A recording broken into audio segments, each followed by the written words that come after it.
Good afternoon, everyone, and welcome to this information session on Na- internship opportunities at the Navy Labs. My apologies. Welcome to the Ignite Hub. My name is Eduardo Novoa. I am the Technical and Training Development Coordinator, and I'm joined here by my colleague, Anthony Fiora, our Lab Coordinator. He is manning the technology. And so welcome to our guests in person and to our guests joining us online via Zoom.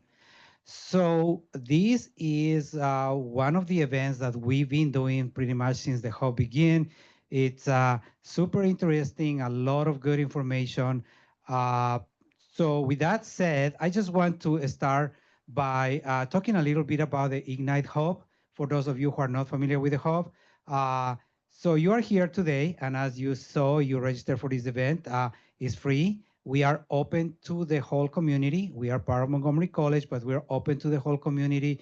All our events are free. Most of our events are hybrid. We offer a lot of different things here. We offer free boot camps. We offer guest speaker series. We offer career workshops. We offer career coaching and a lot of other things. I encourage you. Obviously, you're here because you were able to visit our website. I will encourage you to check all our other events. With that said, I would like to turn this into our guest today. He has a lot of, they have a lot of good information to share with us today. But our main presenter is going to be Dr. John Barkium. Dr. Barkium went to school at St. Michael's College in Vermont, where he found a love for physics and challenging problems. After getting his degree, he worked on and received a PhD in physics, working on optics and material science.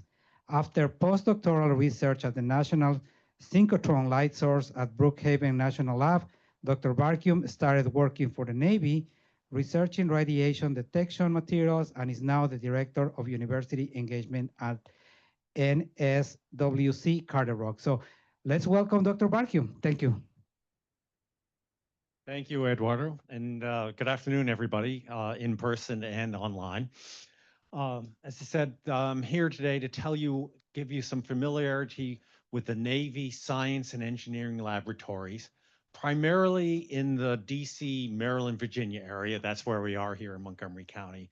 But really, almost everything I say applies to all of the laboratories, and most of the programs are national in scope, so across the nation. I'll mention that as we go along. So let's go right to the next introductory slide.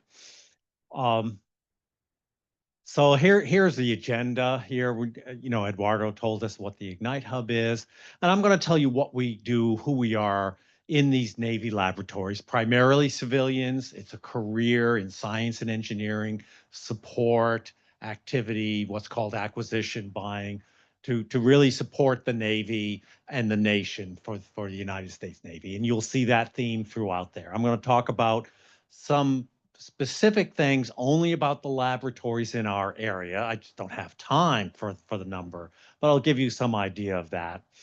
Um, I'm going to introduce, I have two of my counterparts at two of the other laboratories who are here with us online.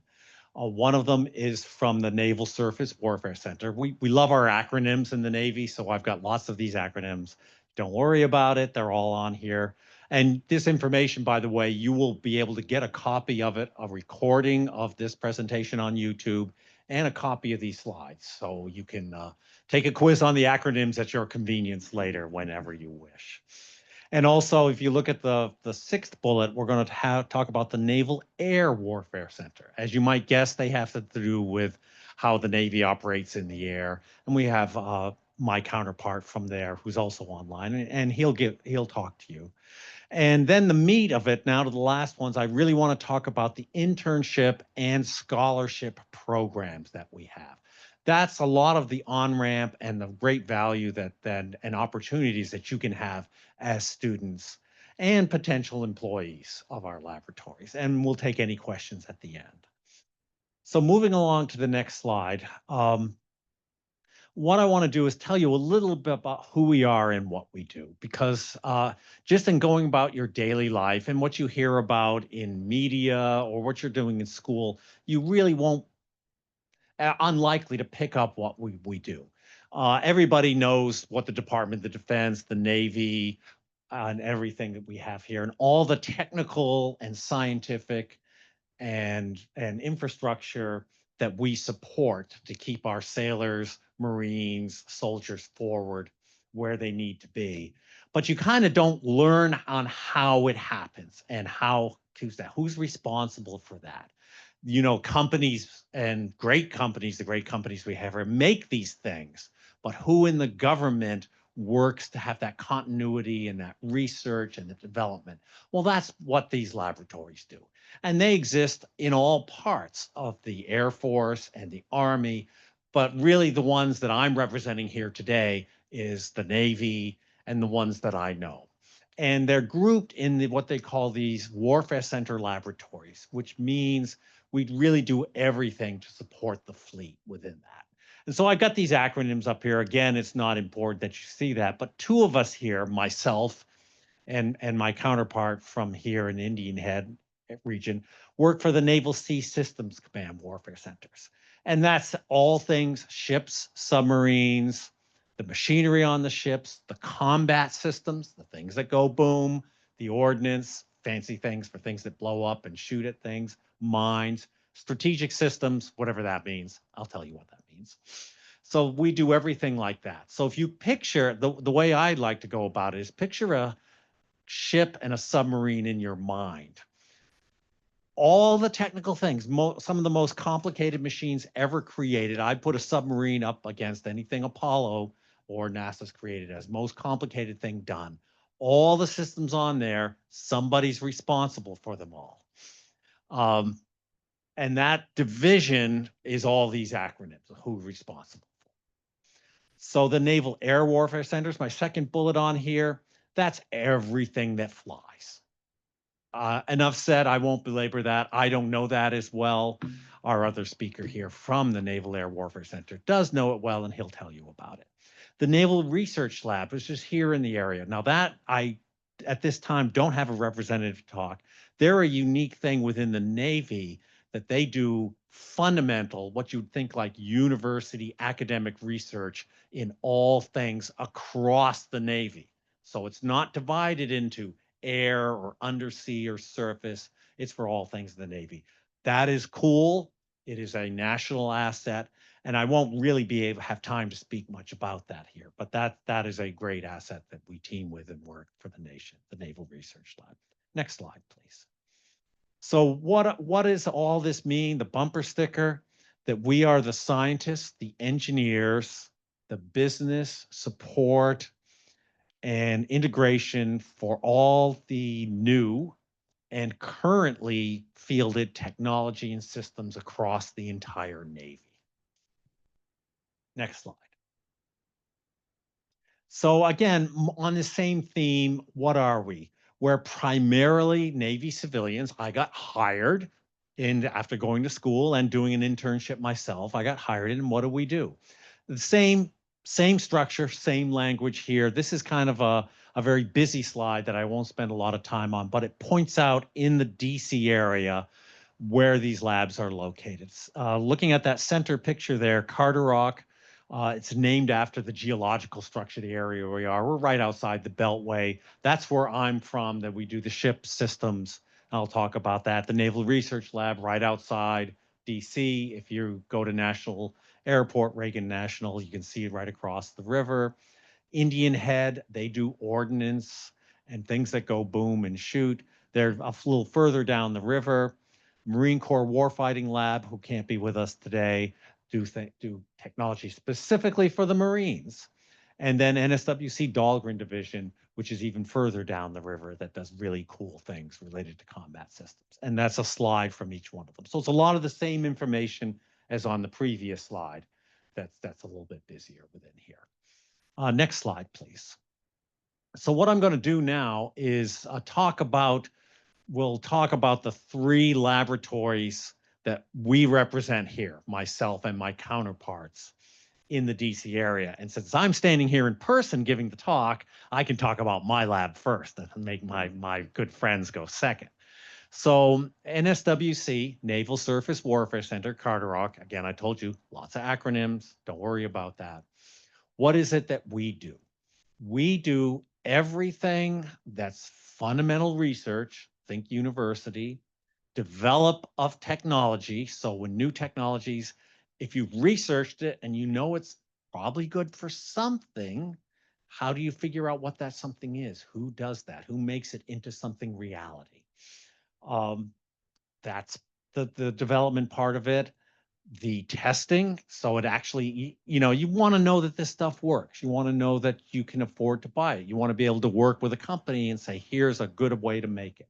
So we do that for everything that's related to the hulls, the ships, the hydrodynamics, the materials, the environmental systems on the ships, the signatures, what's called the stealth of the ships. We don't want people who we don't want to see us, basically, whether underwater or on the surface. And that's a picture of testing a ship model. If you're from the DC area and you've ever been by that, that's what we're most famous for, is the physical model and the test facilities that I'll talk about on the next slide.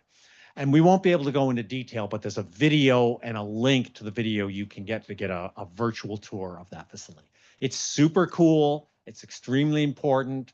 It's an asset that does not exist anywhere else in the world at this level. But along with that is all the virtual design, computer design, and analytical testing that goes along with this. On the right side is a history of the entire laboratory. This really goes back to the foundation of what I would call the modern Navy in the early 1900s, where we said, hey, we have to actually test the technology on the ships, make sure everything works. And that's a timeline that, again, I don't have time to go into, but it's very fascinating, of the Admiral Taylor who first started our laboratory and how it grew up through World War I, World War II into what we have today here. And the bottom here is what we call our core equities, again, in more lingo, but it's the areas we work on. And another good way to look at it is we do everything that makes that ship run. Everything makes it float, makes it get to where it needs to be. We don't do the combat systems. We don't do the radar systems. We don't do the things that go boom. That's our other labs, and now you're going to hear from some of that. Again, you can't do everything and do it well. So that's our focus area at Carter Rock. Next slide, please. So I mentioned that this is an aerial view. So if you were in this airplane or helicopter, you're almost directly over the Beltway in Maryland, watching the wonderful traffic that we have approaching Virginia. That's the Potomac River in the background. And the first thing you notice is that extremely long building. It is not a spaghetti factory. It is actually 5 different test facilities for testing Navy and Marine Corps vehicles. Every ship that is in the Navy is tested in that. In all the yellow boxes is all the other facilities we do. We do structural mechanics to make sure that all the structures and composites work. We have what's called water tunnels, which people kind of know what a wind tunnel is. Wind tunnel is a wind tunnel, but it's water. Really, that's the best way to think of it. We have centers here for design. That's a big equity of what we want to do, is designing the NEP ships, understanding how to proceed with that. We actually keep all the models for the Navy, and there's other maneuvering basins here that are really cool that I don't have time to talk about. But to see it all, you can take this, and again, you can grab it if you're listening right now online. You can grab this from this QR code, but you can also get the slides later. That is our recently retired deputy technical director, giving you a tour of the entire facility. It's only 12 minutes long, and it's really cool. So I think I highly encourage that. It's cool anyway. Next slide, please. So I mentioned that we do everything that's from the fundamental, what you think of your university professor doing in research, right up to how do we technically buy and work with a company to build these ships. This chart and pictures really captures that. Going from left to right talks about, the term is science and technology. So that is the initial work where you don't understand, you need to understand, you need to develop the technology that might be used. I put the word might in there, you don't know. Then you have the test and evaluation part. That's where, okay, we know it works. We know it works in the laboratory. We're fairly confident in the fundamentals, but will it work in the field? Will it really work? And then even if you know that, you've got to do the research and development of the advanced concepts, what stuff. And that's what's represented on the right here. You will actually see there's actually a common thread because you look at these pictures and you quite don't know what that is. Actually, a lot of them are the same technology. I think our department head who heads this snuck most of his stuff in there because he likes it. In the lower left, you see this young woman working inside what looks like some sort of frame structure. That's actually a magnetic test facility. Those are little magnets and little coils for measuring magnetic fields, where they actually measure the magnetic field of a test submarine to see if they can reduce its magnetic signature underwater. And that sounds cool, and okay, you can represent the real thing, but the education and knowledge in electromagnetics and structures that the experts need this to in order to take that work and know that it applies in the real world and then translate that to the real world is highly skilled, highly developed, and they're experts in that. In fact, that young woman in there has actually been department head of that area for some time. So it's a very knowledgeable area. And when you look at the middle, the lower one there, you see a lot of coils. Well, those coils carry current, and those of you who've had an E&M course know you'll make a magnetic field by putting those currents. That's the same idea, testing a real submarine out in the field. Upper picture is one of our sites actually up in Alaska doing similar type testing within that. So it kind of is a thread.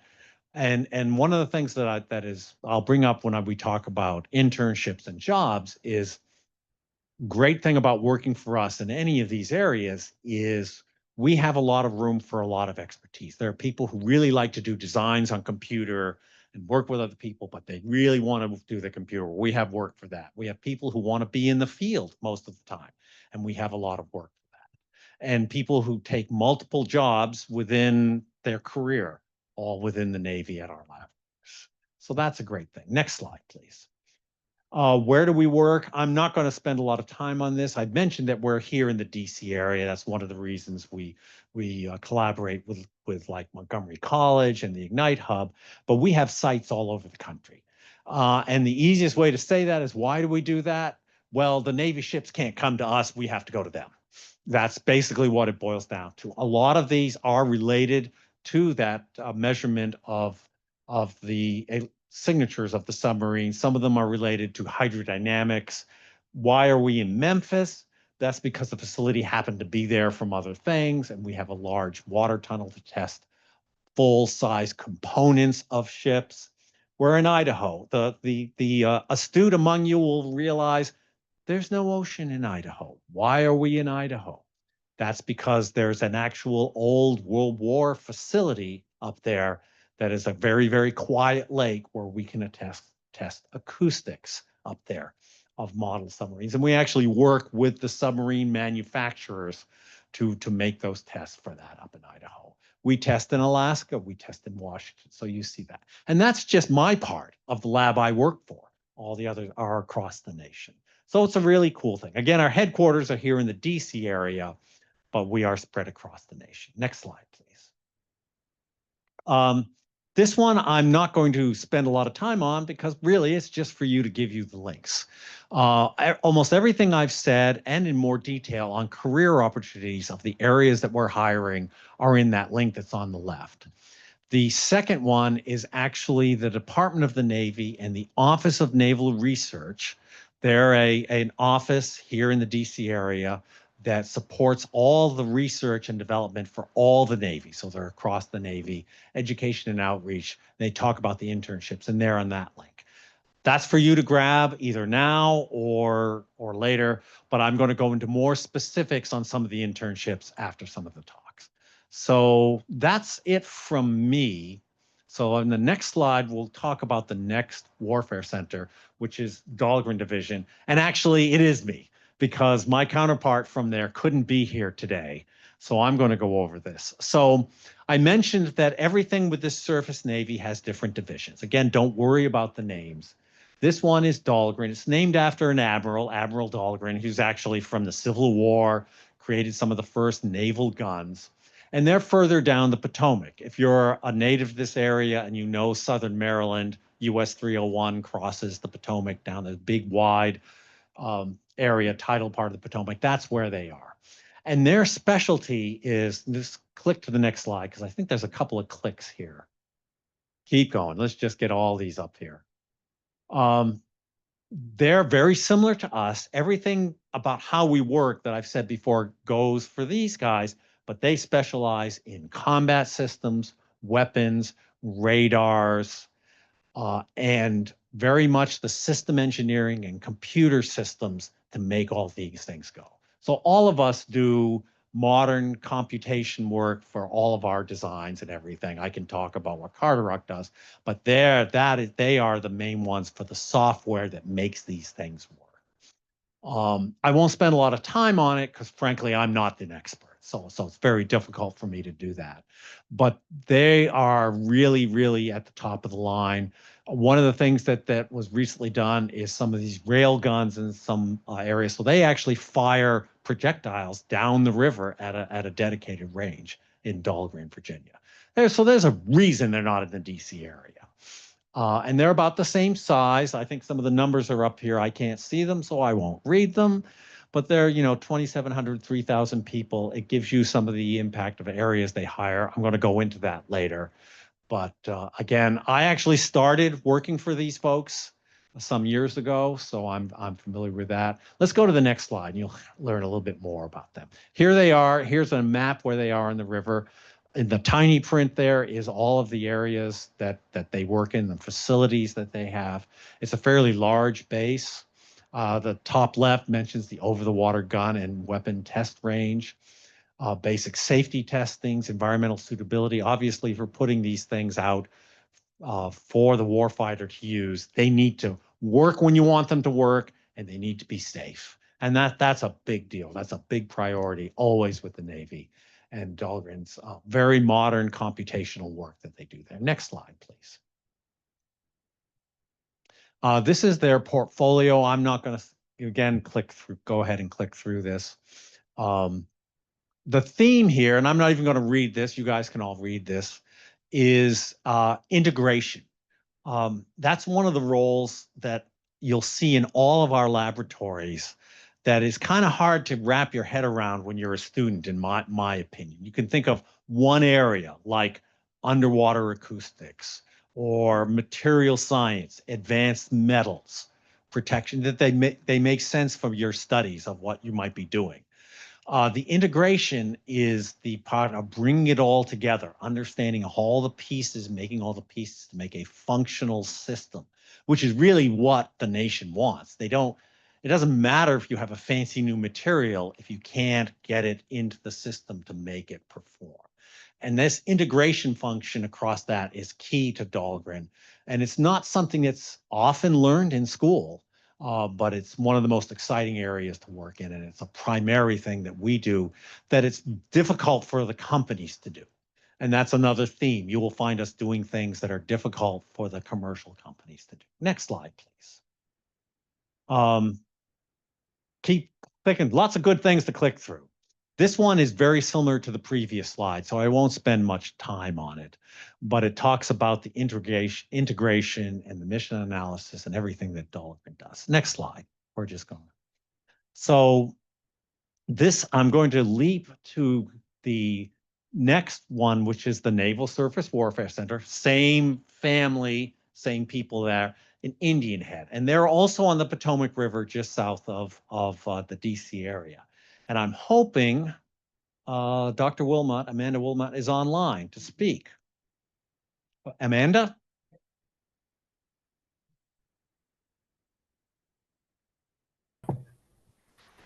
We'll find out. Hey, John, this is Anthony. I didn't see her on. Okay. Yeah. That's great. Thanks. I'll check again. No worries. Okay. So I will talk to Indian Head.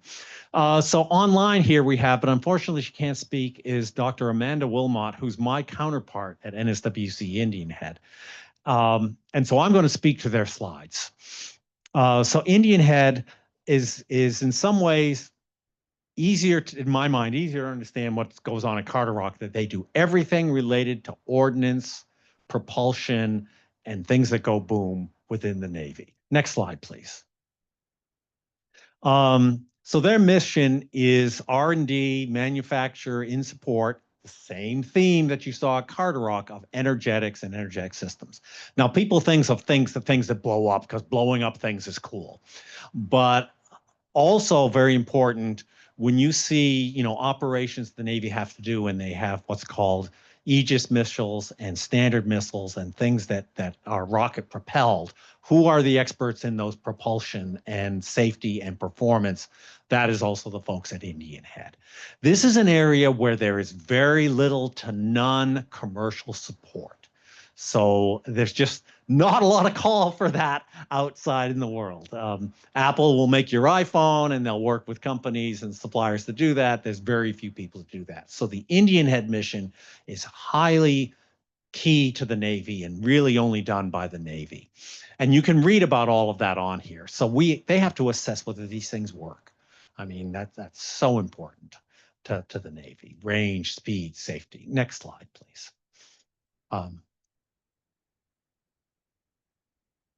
Yep, next slide. There we are. And this one tells you what energetics are. It's really what I've been saying here all along.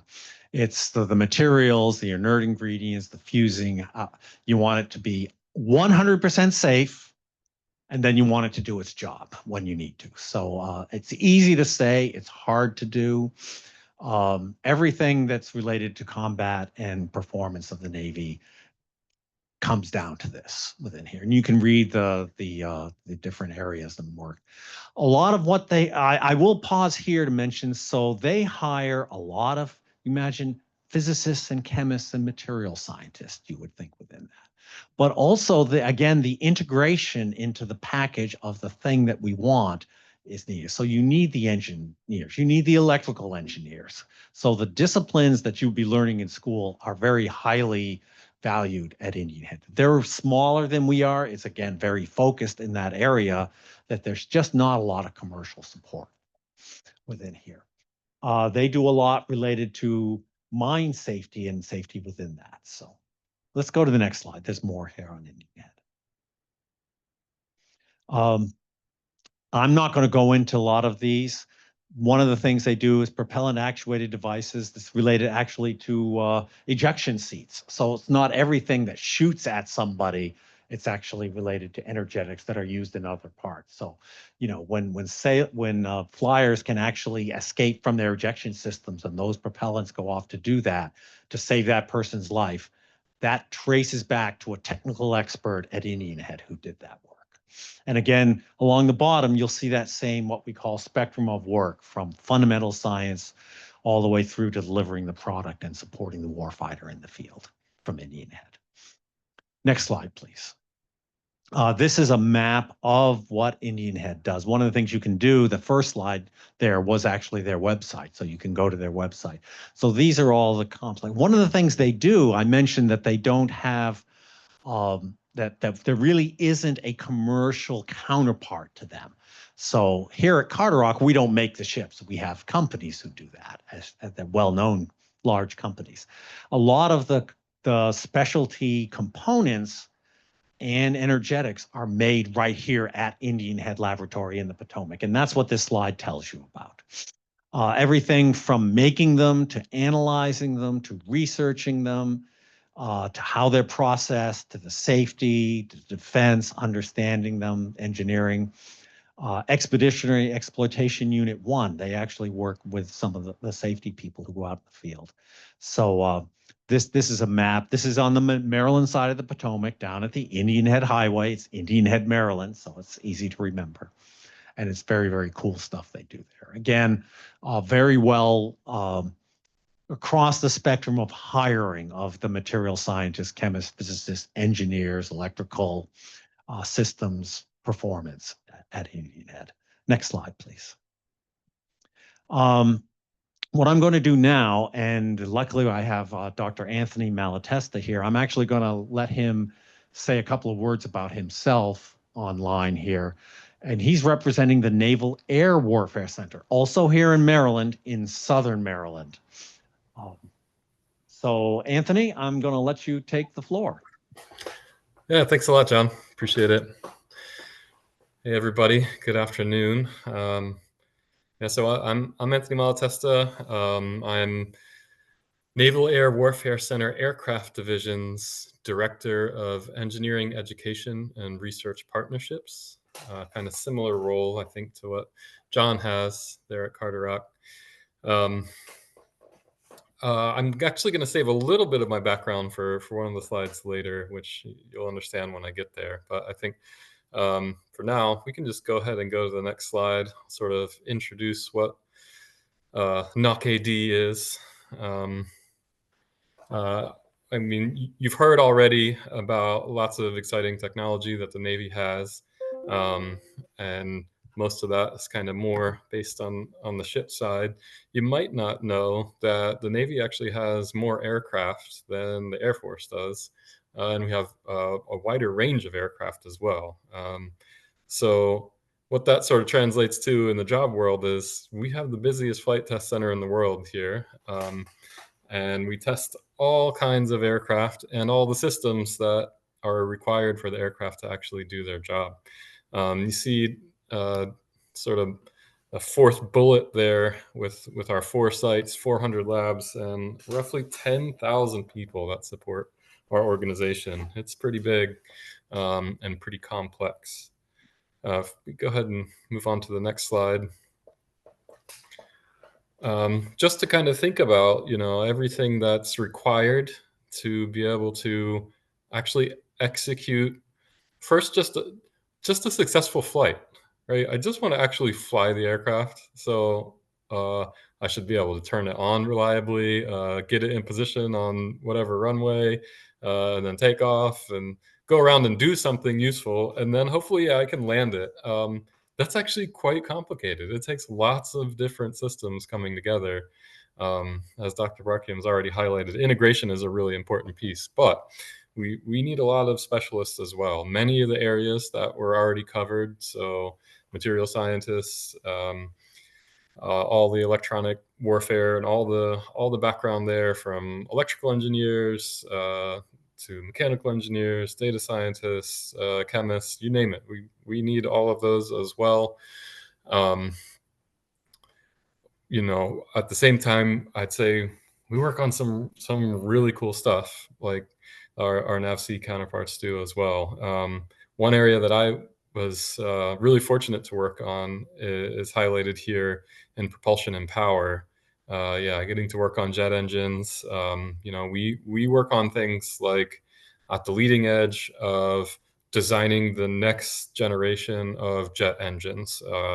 That takes really remarkable material science work, but also knowledge of aerospace systems and fluid mechanics, all the things that go into actually getting a jet engine to work properly. But then we also do things like, well, we have existing jet engines out in the fleet, and they encounter challenges. And so how do we overcome those challenges as well? So we kind of work on the full suite of problems, which is really unique. A lot of times if you go into industry, you might only kind of work on one side or the other. We get an opportunity to see, okay, let's think about the next generation of things, but also be very mindful of how things are functioning today. And you can really get a lot of great experience and knowledge through working on these kinds of things. We can go ahead, go to the next slide.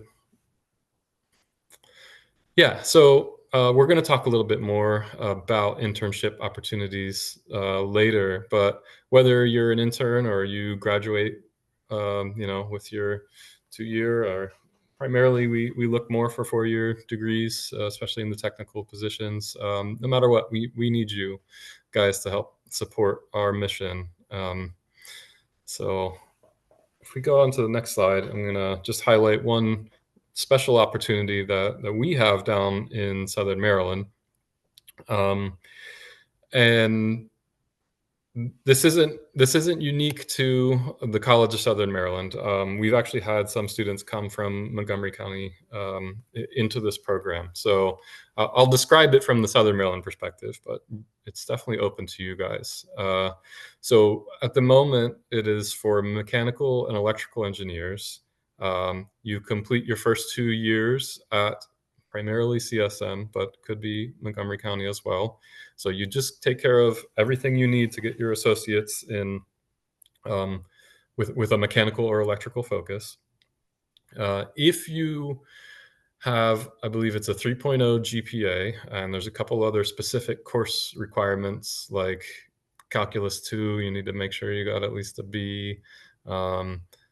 Chemistry, at least a C, and then the thing is physics 2 also has that same at least a C requirement, and you got an overall 3.0 GPA, you can be transferred then to the Clark School of Engineering at University of Maryland, which is a very difficult school to get into, right? So that opportunity exists for you, and you can go to College Park. That's fine. Get a great education. But in Southern Maryland, what we have is relatively new. It's about 4 years old now. State-of-the-art campus, which is under the University of Maryland, with awesome labs and research facility.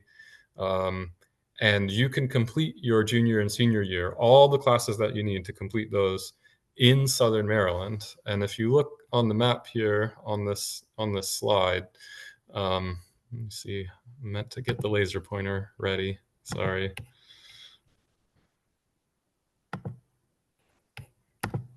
Nope. Well, I'll just draw on it. Okay. So here, see me circling. That's the campus. It's about 12 miles from the triangle over there, which is Patuxent River Naval Air Station, where we have our headquarters of naval aviation. And so far we've produced about 200 graduates of this program. Most of them have had tuition covered for their time at UMD. Some of them have also had tuition covered at community college. They intern during the summer and then go on to work for us full time. And about 90% of them have stayed for at least 5 years. So it's been really good results on both sides. So just a great opportunity down there. If you're really interested in aerospace in general, we have great opportunities there, and really nice educational opportunity for you there as well.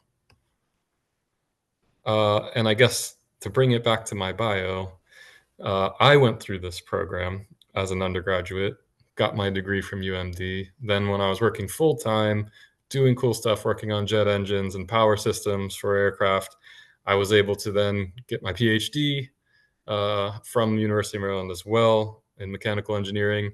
And now I do outreach in this role that you're seeing me now, but I also, you see my lab coat, I was in the lab earlier today teaching fluid mechanics for that program and running some cool experiments. So don't hesitate to reach out if you're interested in aerospace. Happy to connect you guys with some cool opportunities.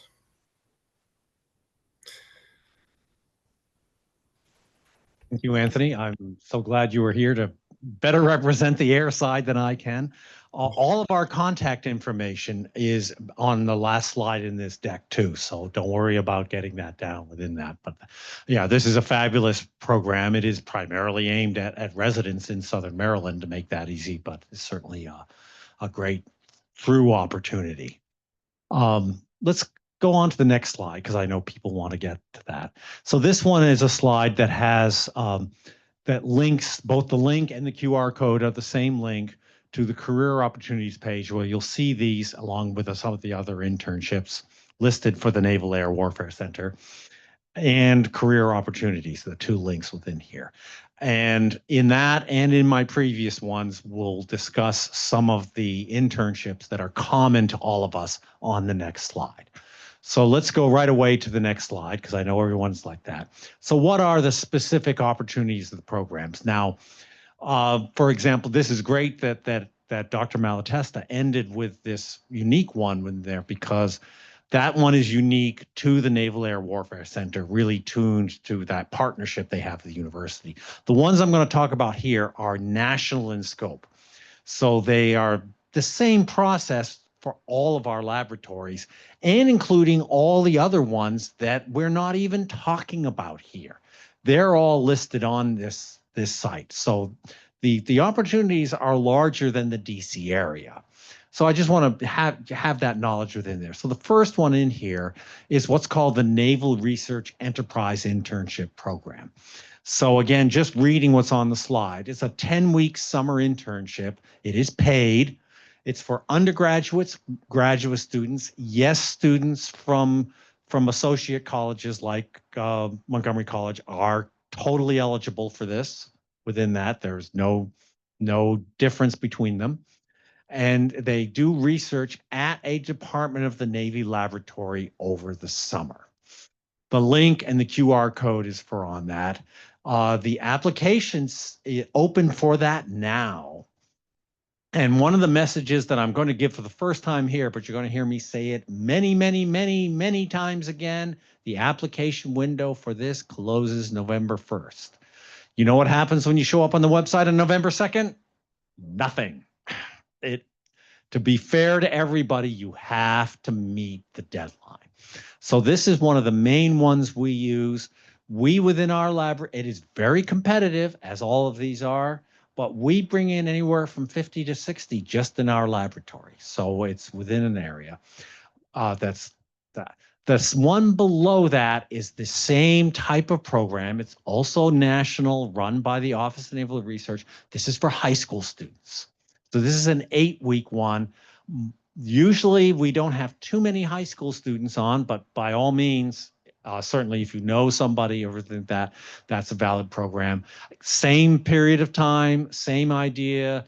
Newsflash, it's run by the same company for the Office of Naval Research. So these two links take you to different parts of the same website. Similar process. The high school students pretty much are local. The amount that, and just being, high school students, they stay in their local area. But that's a very, again, competitive, good program within that. So let's go to the next slide. This one is, now this links to Carderock, but you will find on these links to the other laboratories, specifically Dahlgren, I know in Indian Head, that we also use these programs. This is called a I always mess this up. Science, Technology, Engineering Student Employment Programs. We love big words. Shortcut is SSEP. That's the link on that blue and the rather convoluted QR code. There goes to that link to tell you about that program. That's an alternative to the Naval Research Enterprise Program. We also use that. I will be very honest that we use the NREIP on the previous slide more than we use this. We want to have both in our toolbox to offer internships. This one, the more program details are on that. That one actually brings the person in as a junior employee. So we use that specifically, but we kind of use that as targeted. You will see on the website, it is not run nationally by the Navy. It does not have the same deadlines. We do it as a rolling deadline. I invite you to go and look at that, but don't think, oh, I just want this one, not the NREIP. You want to do the NREIP because that's the one we use more other than that. The lower one in blue is the same exact thing, same program, but it's meant for people in non-technical fields. Now, sitting here at Montgomery College and reaching out to you guys online, we primarily looked at science and engineering fields, but we really hire and really are always looking for people in other fields. A lot of it is business, human resources, contracting, finance, areas with that. Those are very valuable skills and very valuable careers within that. And we do the same internship program through that other link. It's really kind of the same thing. So I want you to be aware of that. If that's of an interest to you, it's one to look. You notice we accept them year round. That's a good one to put into at the same time that you're doing that, NREIP. So next slide, please. Other internships. So I put those on because those are one of the main ones that we work with. And one that you should be aware of, especially if you're going on to graduate school, is the National Defense Science and Engineering Graduate Program.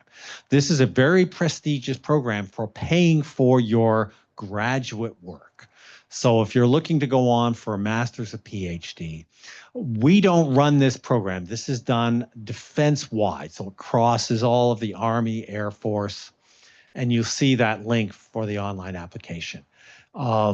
You notice I saying generally August. Please go and look at these websites to get that. For the Navy ones, I know those deadlines are accurate because I'm deeply involved with those. With this one, please go look at that website for that. Again, being a graduate assistantship, this one is not working at a lab in the summer. This one is a scholarship to pay for your graduate education. I advise you to look at that. In blue below that is what's called the SMART Scholarship. This is about a 15-year-old program, Science, Mathematics, and Research for Transformation. This one is also across the whole department, Air Force, Army, Marines, and Navy. And this is one that we use quite extensively. We hire students from here. In fact, we work very hard to match these students and hire them. And this is the SMART Scholarship. Again, this one has a very firm deadline. It's always the first Friday in December, which I think this year is the 5th. And that's one, again, very competitive. I will be very honest, it's very competitive.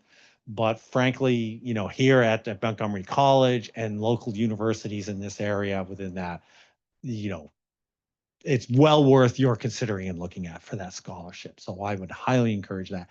I think we use that more personally. I'm only speaking for Carderock, more than we use the NDSEG within that. And this one is, again, it will pay for most of your college and will pay you a good stipend for college education and post-college education. So it's, again, a very lucrative, very one well worth looking at. Next slide, please.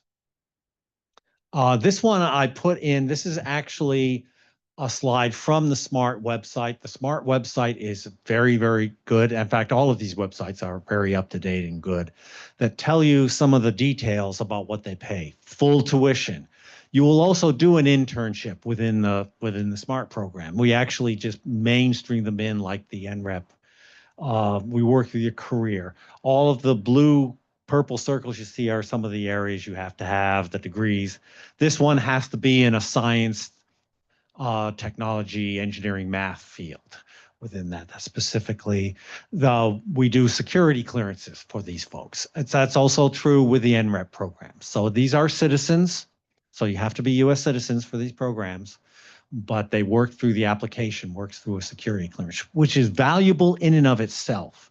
It allows you, I know from experience from hosting these students myself, you're thrown right into real problems. We don't do make work. We don't have time for make work. We have real problems that you're working on that are important for the Navy, important and then good for your education in all of these programs. The benefits are listed up here on the right: health insurance, internships, employment. The SMART program, unlike some of the others in here, is actually a scholarship for service program, which it says in big letters right at the top.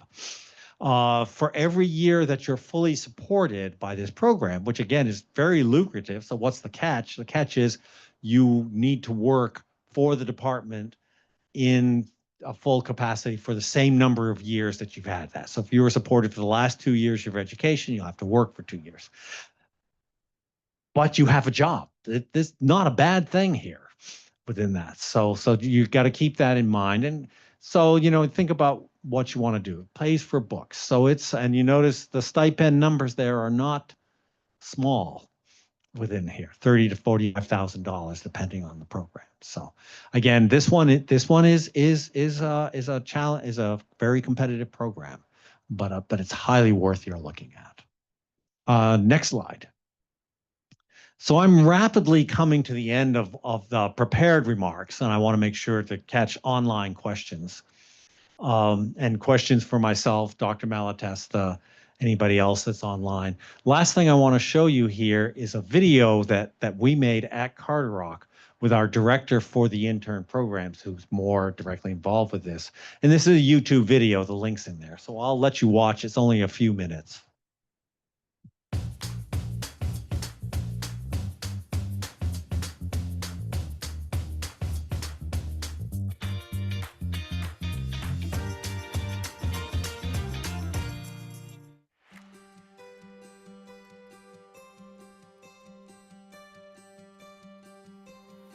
Hello, my name is Ashley Floyd, and I'm the Community Outreach and Student Engagement Coordinator here at Carter Rock.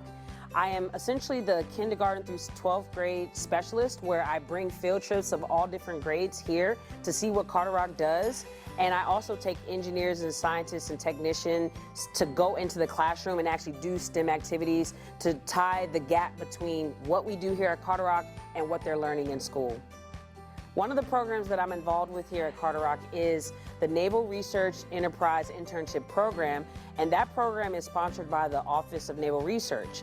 Office of Naval Research takes in thousands of applications, and they apply to all of the different warfare centers and Navy enterprise all over the country, and they're able to come and work alongside the scientists and engineers in the different various codes that we have for 10 weeks, and they get paid a stipend to understand what they are learning in school and how it applies to naval research. After we get the applications from the Office of Naval Research, we give them out to all of the mentors who have projects where they can take intern support, supporting the ship and submarine classes that we do work on.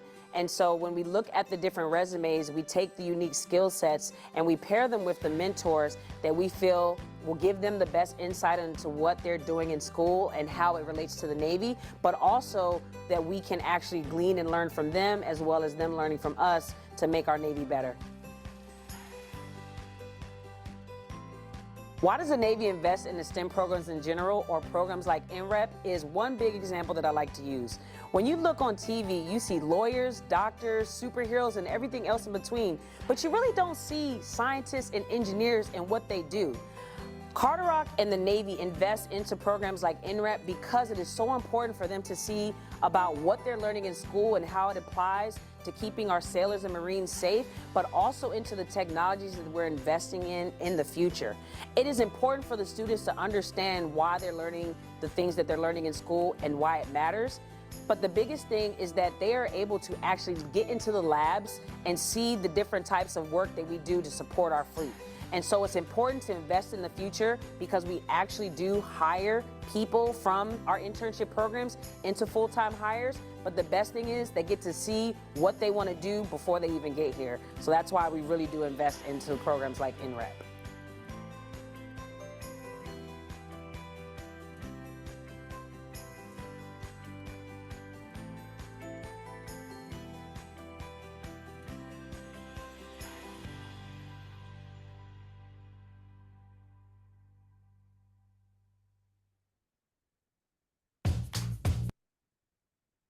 This is my last slide. I promise you I'd have the contact information on here.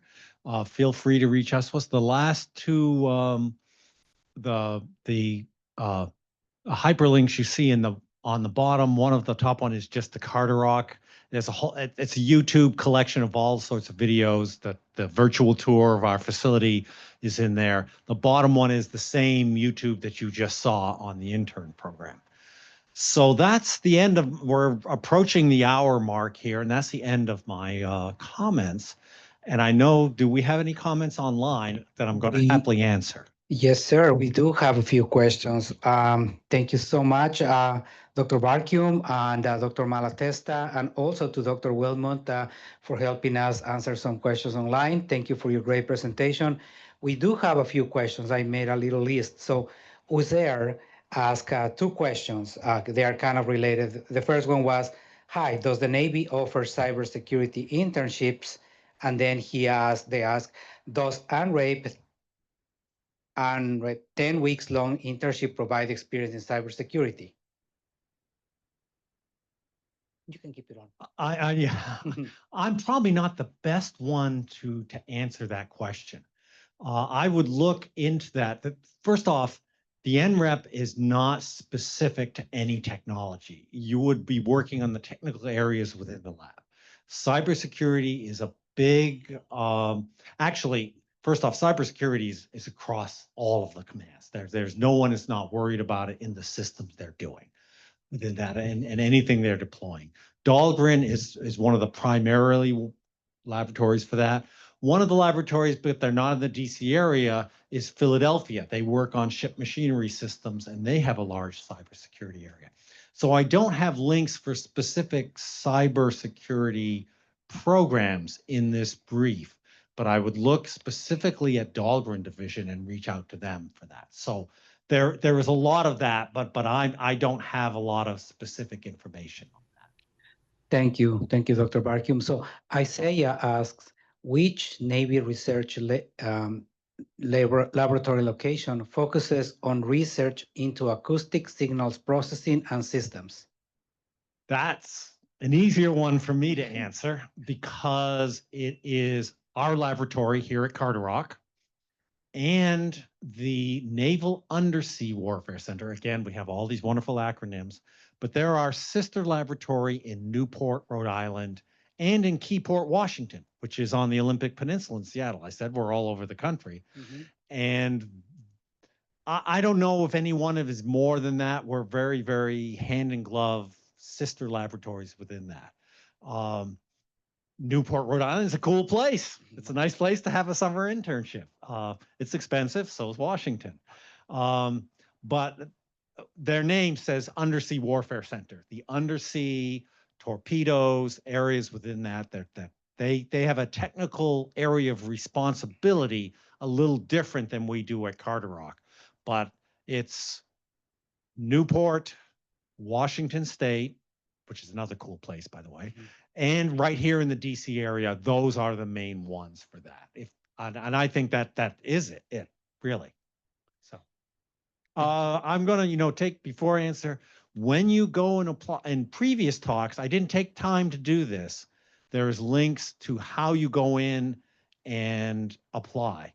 One of the things they ask you which one you want to work at. And I think you have 2 or 3 choices. Everybody who applies gets sent into a list with their resumes to all of the directors of the programs at all the laboratories. And if you just pick any old one, you're in the any old list with everybody. What you want to do is seriously think, and a lot of it has to do with where you live or where you want to be, which ones you pick first. This person who asked about acoustics is probably going to pick one of the acoustics ones. Those ones get highlighted for that director. That's a good idea. So think about which ones you want to put in. You got to do all the application. You have to answer the questions for the security clearance. You have to answer them honestly, and you have to do that in a timely fashion. Your mentors or your advisors in school will tell you the same thing about any internship. You got to do it, and you got to do it right to be fair. So bear in mind, think about which one. And by the way, these internship programs have a good description of all the laboratories across the nation, and there's quite a few of them. Next. Thank you very much. So I did try to answer this question. I just want you to either prove me right or wrong. Fisher A asked, does these internships require deployment even after getting the job? My response was like, these are civilian jobs or internships with the Department of the Navy. They are non-commissioned. Correct. Yeah. You would be hired in some ways really the same as you would for any career for a high-tech company or something else. I will take this opportunity to say, I think I have had 3 or 4, I won't go into the details. I've had 3 or 4 different jobs that I consider totally distinct jobs in my career. And that's a feature we have within that. Some people like to do administration. You can work at the Pentagon. That has happened, and I did for a while. So there are some people, most people work at the place they're hired. We have a lot of people who deployed is not the right word, but they end up working on the ship. They will fly to the ship to fix problems and work on that, and they love that work. Oh, yeah. That is highly valuable. Some people do that for part of their career and then decide, I don't want to do that anymore. So I do something else. That's a great opportunity that you don't get in companies. So the answer is no. There are civilian careers, you work where you're hired, but there's a lot of opportunities. Thank you. So I was right. Okay, so the next one, the two, those are good questions. So I say ask, does having a status as a military dependent offer any benefits for any of these programs? For the programs I know, the intern NREP program, there is no specific call out or thing for that. There might be other internship programs. Please go and look. I don't want to answer positive or the negative, the ones I'm not familiar with. That's a great opportunity to say, I'm only, we're almost at the hour mark. I'm happy to answer questions, but I've only touched the surface of some of the opportunities that are available. You should go look and find there may be some. Great. So thank you so much. And I want to be respectful of everybody's time. One last question, which I think is important. Odai asks, can international students apply for an internship? Most of these internships are citizen based. So you said international student, it depends on your citizenship. So I'm using a different word within that. I know, for example, the SMART scholarship, and it says so right on the top page, is actually open to people from our allied countries, the UK, Canada, Australia, New Zealand. So the same similar answer I gave before is always go look at the website and the official word within that. So some of the scholarships all have unique ones. The NREIP is citizenship. The SMART is citizenship and UK, Canada, Australia, New Zealand. So there may be some related to others. You have to go and look at the specific ones. Thank you so much to Dr. Barkum and all the presenters and all the people that made this possible. A couple of things, and I'm going to impose on you just 2 more minutes. One is that, yes, this presentation is being recorded, like Dr. Barkum mentioned. It will be posted in our the Ignite Hub's YouTube channel within the next 48 hours. Everybody that registered to this event, regardless of you attended or not, will receive an email containing that link and the PDF version of this presentation with all the links. I encourage you to take a look. There's a lot of information here. Do deeper dives. Like Dr. Barkum said, this is just the tip of the iceberg. There's a ton of other opportunities in all these labs across the nation.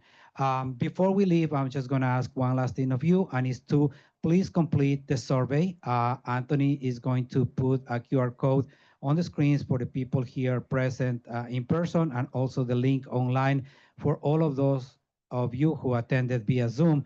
Please take a minute or two to complete the survey. We really look at these results. We will share the results with the presenters, and you really help us to let us know how useful this was to you. You want to see more of these, and what other things would you like to see here at the Ignite Hub. Last but not least, I would like to thank everybody for their time, for spending the last hour here with us, all of the presenters, all the people from Carter Rock that came here today to support this event. And again, this is a wonderful, wonderful opportunities, and we are happy to share this with you here at the Ignite Hub. So thank you so much to everyone, and have a wonderful day.